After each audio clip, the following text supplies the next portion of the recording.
ओम शांति। 21/1/1969 की मुरली है। बाप दादा के महावाक्य है, शरीर छूटा परंतु हाथ और साथ नहीं। शरीर छूटा परंतु हाथ और साथ नहीं। सभी अव्यक्त मूर्त हो बैठे हो। व्यक्त रूप में रहते अव्यक्त स्थिति में रहना है।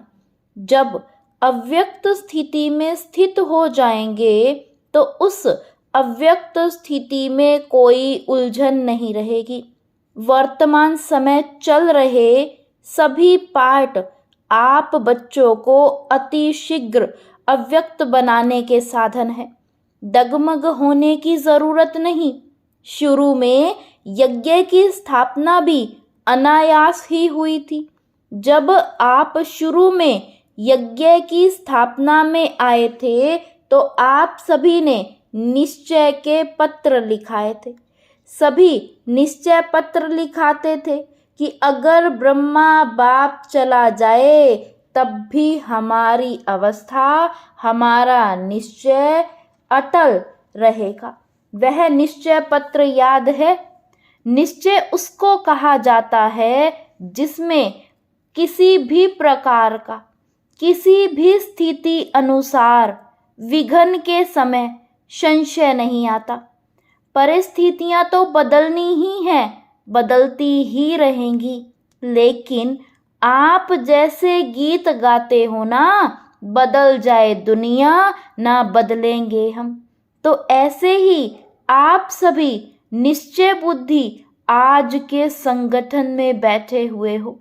आपकी मम्मा आप सबको कहा करती थी कि निश्चय के जो भी आधार अब तक खड़े हैं वह सब आधार निकलने ही हैं, और निकलते हुए भी उसकी नींव मजबूत है।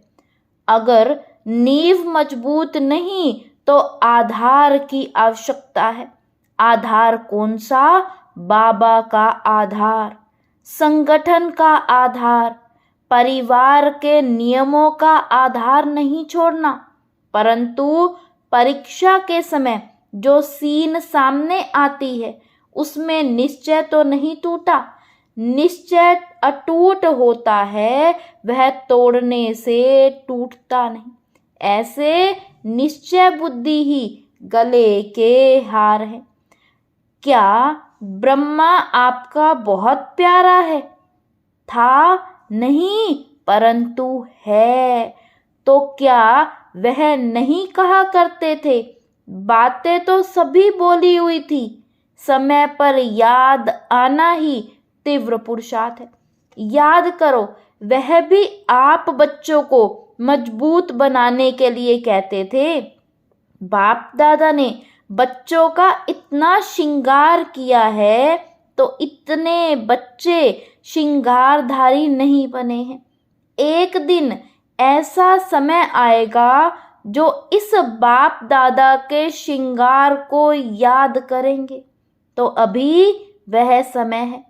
पहले तो वह अपने को निरअहंकारी नम्रचित कहते हुए कई बच्चों को यह सुनाते थे कि मैं भी अभी संपूर्ण नहीं बना हूँ, मैं भी अभी निरंतर देही अभिमानी नहीं बना हूँ। लेकिन आपने अपने अनुभव के आधार से 3-4 मास के अंदर ध्यान दिया होगा, सम्मुख मिलने का सौभाग्य प्राप्त हुआ होगा, तो अनुभव किया होगा कि यह ब्रह्मा अब साकारी नहीं लेकिन अव्यक्त आकारी रूपधारी है। कुछ वर्ष पहले ब्रह्मा छोटी छोटी बातें सुनते थे, समय देते थे, लेकिन अब क्या देखा? इन छोटी छोटी बातों को ना सुनने का कारण यही था कि यह समय निरंतर याद में बीते। क्या आप बच्चों ने उनके तन द्वारा कभी नोट नहीं किया कि उनके मस्तक में सितारा चमकता हुआ नजर आता था? अव्यक्त स्थिति में जो मस्तक में सितारा चमकता हुआ नजर आता था, तो बाबा ने कहा, तो उन्होंने अव्यक्त मूर्त को जाना और पहचाना। जो खुद अव्यक्त अवस्था में नहीं रहते थे, उन्होंने अमूल्य रत्न को पूरी रीति नहीं पहचाना। अभी भी स्थापना का कार्य ब्रह्मा का है, ना कि हमारा। अभी भी आप बच्चों की पालना ब्रह्मा द्वारा ही होगी। स्थापना के अंत तक ब्रह्मा का ही पाठ है। अभी आप सभी बच्चे सोचते होंगे कि ब्रह्मा द्वारा पढ़ाई कैसे होगी। यूं तो वास्तव में अवस्था के प्रमाण कैसे, क्यों के क्वेश्चन उठने नहीं चाहिए, लेकिन कई बच्चों के अंदर प्रश्न तो क्या, लेकिन काफी हलचल का सागर शुरू हो गया है। यह पहला पेपर बहुत थोड़ों ने पास किया। कुछ तो धैर्य रखो। जब अविनाशी ज्ञान है, अविनाशी पढ़ाई है, तो फिर यह प्रश्नों की हलचल क्यों? फिर भी उसी हलचल को शांत करने के लिए समझा रहे हैं। क्लास जैसी चलती है वैसे ही चलेगी। क्या सुनाएंगे? जो ब्रह्मा का तन मुकर्रर है, जो मुरली उसी के तन द्वारा जो चलती है वही मुरली है। और संदेशियों द्वारा थोड़े समय के लिए जो सर्विस करते हैं, उनको मुरली नहीं कहा जाता। उस मुरली में जादू नहीं, बाप दादा की ही मुरली में जादू है। इसलिए जो भी मुरलियां चल चुकी हैं, वह सभी रिवाइज करनी है। जैसे पहले पोस्ट जाती थी, वैसे ही मुख्य सेवा केंद्र पर आबू से जाती रहेगी। क्या आपको 1 वर्ष पहले जो मुरली चली थी वह याद है? कल जो पढ़ी होगी वह भी याद नहीं होगी। कई पॉइंट्स तो ऐसी हैं जो कई बार पढ़ने से भी बुद्धि में नहीं ठहरती। इसलिए मुरली और पत्र का जैसे कनेक्शन होता है वैसे ही होगा। जैसे आप मधुबन में रिफ्रेश होने आते हो, वैसे ही आएंगे। क्या करें, किससे मिलने आवें? अब फिर यह प्रश्न उठता है, किससे रिफ्रेश होंगे? जो लक्की सितारे हैं, अर्थात जो निमित्त हैं, उनके साथ पूरा संबंध जोड़कर जो भी आपके सेवा केंद्र की रिजल्ट है, समस्याएं हैं, जो भी सेवा केंद्रों की उन्नति है, जो भी नए नए फूल उस फुलवाड़ी से खिलते हैं, उनको भी संगठन का साक्षात्कार कराने मधुबन में ले आना। साथ साथ ऐसे संगठन के बीच बाप दादा निमित्त बनी हुई संदेशी द्वारा पूरी सेवा करेंगे। अभी कोई और प्रश्न रहा? आप सोचते होंगे कि लोग पूछेंगे कि आपका ब्रह्मा बाबा 100 वर्ष से पहले ही चला गया। तो यह तो बहुत सहज प्रश्न है, कोई मुश्किल नहीं। 100 के नजदीक ही तो आयु थी। यह जो 100 वर्ष कहे हुए हैं, यह गलत नहीं है। अगर कुछ रहा हुआ है तो आकार द्वारा पूरा करेंगे। 100 वर्ष ब्रह्मा की स्थापना का पाठ है, वह तो 100 वर्ष पूरा होना ही है। लेकिन बीच में ब्रह्मा के बाद ब्राह्मणों का जो पाठ है, वह अब चलना है। ब्रह्मा ने ब्राह्मण किस लिए रचे? क्या ब्रह्मा अपनी रचना को देखेंगे नहीं? क्या आपको अब संगम पर जिम्मेवार का ताज नहीं देंगे? तो सतयुग में देवता कैसे बनेंगे? यहाँ की जिम्मेवारी ही वहाँ की नींव डालती है। इसलिए जो भी आप बच्चों से प्रश्न करते हैं, उन्हें यही उत्तर दो कि ब्रह्मा की स्थापना तो चलनी ही है। अभी बच्चों की पढ़ाई का समय बिल्कुल ही नज़दीक है। यह तो हर एक मुरली में मम्मा के बाद इशारा दिया है। क्या पेपर में तिथि तारीख बताया जाता है? जो पहले से ही बताया जाए उसको क्या पेपर कहेंगे? पेपर वह होता है जो अचानक होता है। किसी के मन में जो होता है वह अचानक नहीं होता। रिजल्ट में क्या देखा? पूरे पास नहीं हुए, कुछ ना कुछ कमी एक एक में देखी। फिर भी बहुत अच्छा है, क्योंकि समय पुरुषार्थ क्या का है। उस प्रमाण रिजल्ट अच्छी ही कहेंगे। बाकी तो बाप दादा दोनों ही एक बात पर खुश थे। वह कौन सी? बच्चों ने संगठन और स्नेह दोनों का सबूत दिया। ब्रह्मा वतन से देख रहे थे कि कैसे कैसे कोई आता है, कब कब आता है, किस रूहाब से आता है, किस स्थिति से मिलते हैं। यह भी रिजल्ट बाप दादा दोनों ही इकट्ठे देखते रहे। तो हर एक खुद को देखे और खुद में जो कमी हो उसको भरे। बाकी आज से सभी के लिए कौन निमित्त है वह तो आप जानते ही हो। दीदी तो है, साथ में कुमार का मददगार है।